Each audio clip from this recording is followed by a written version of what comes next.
குக்கரை திறந்தா சும்மா கம கமன் வாசனையோட ஒரு அருமையான குழம்பு.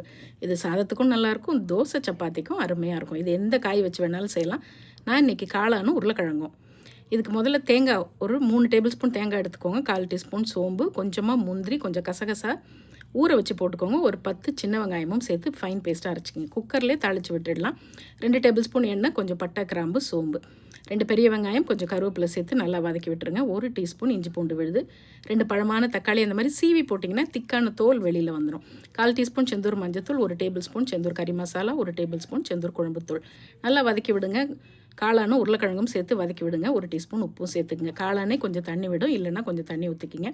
அரைச்ச தேங்காய் விழுதியும் சேர்த்து நல்லா கலந்து விட்டு உப்பு காரமெல்லாம் கரெக்டாக இருக்கான்னு பார்த்துட்டு கொஞ்சம் கொத்தமல்லியும் பொடியாக நறுக்கி சேர்த்துட்டு ப்ரெஷர் குக்கரில் மீடியம் ஃப்ளேம் 2 விசில் விட்டு இறக்குனிங்கன்னா சும்மா கம கமன்னு மட்டன் குழம்பு மாதிரி அவ்வளோ டேஸ்ட்டாக இருக்கும். செஞ்சு பார்த்துட்டு எப்படி இருக்குன்னு சொல்லுங்கள்.